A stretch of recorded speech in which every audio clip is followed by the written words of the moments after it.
Welcome back to Living Local. It's time for our Pet of the Week. Joining us via Zoom is Stacy Teeger with the Quad City Animal Welfare Center. Stacy, always great to connect with you. It's great to see you, Brittany, and congrats on your engagement. Oh, well, thank you so much, my friend. Well, let's get to the Pet of the Week. Can you introduce us? Yeah, this is Tuna, and Tuna is a female, and she is between 4 and 5 years old. And she is just a love bug. She gets a little squirmy when she doesn't want to be held, as you can see.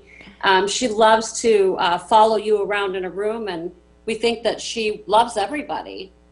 Oh, well, she is such a pretty cat. What would be a good home fit for Tuna? You know what? We think with the right introduction, she does well with other cats. We think she'd do fine with dogs, kids. So I think she's just a great cat. That would fit into every family. She's younger, so an active family would be great also. Yeah, those beautiful green eyes, they are just stunning. How can someone go about adopting Tuna? I'm sorry? How can someone adopt Tuna? Oh, yes. So as far as adopting, we still are closed because of COVID. So they just check it out on our website or our Facebook page and give us a call. Fantastic. Now, Stacy, today we wanted to highlight an alternative for declawing cats. First, can you explain what declawing is?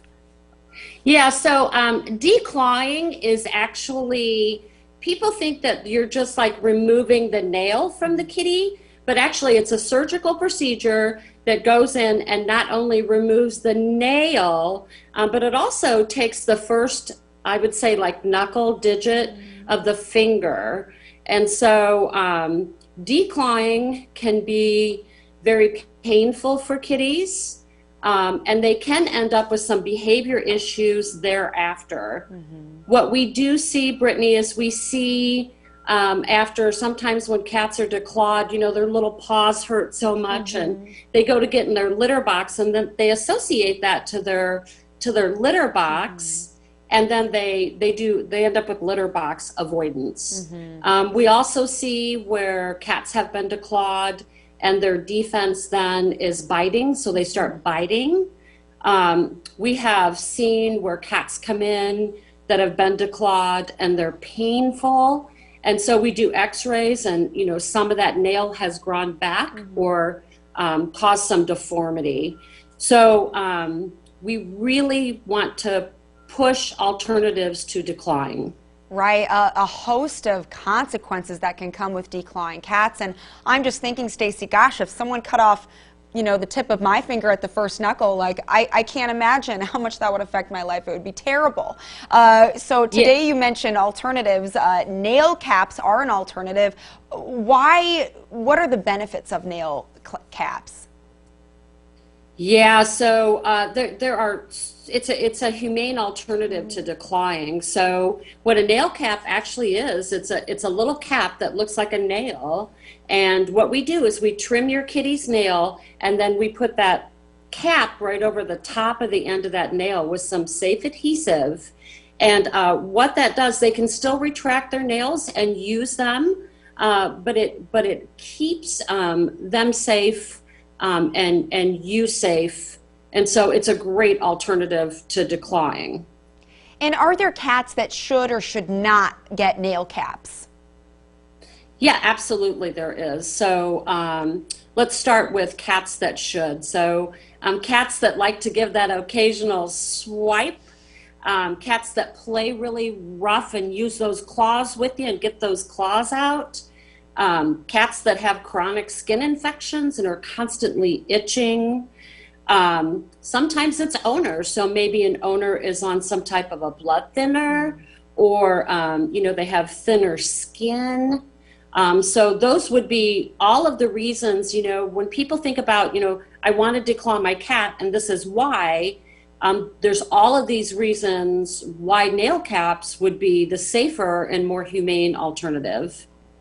And any cats out there that you can think that should not get nail caps?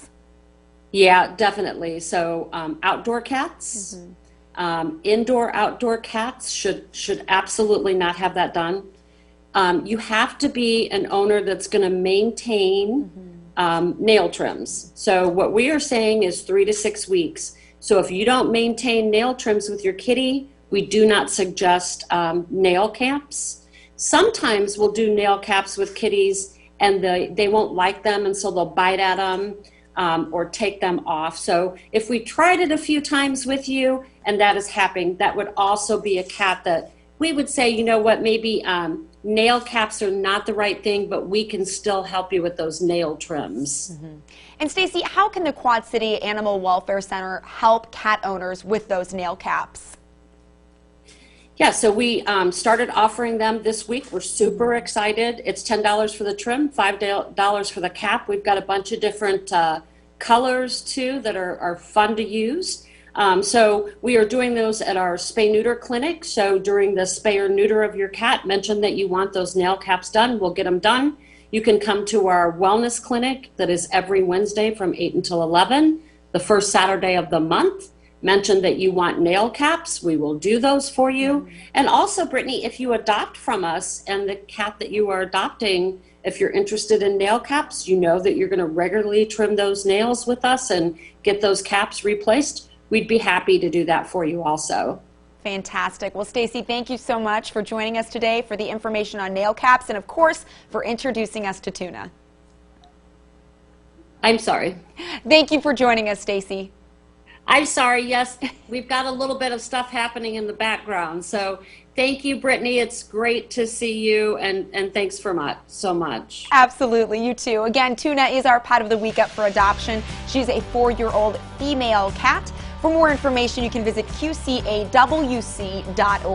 For more information, we'll also have it posted on ourquadcities.com.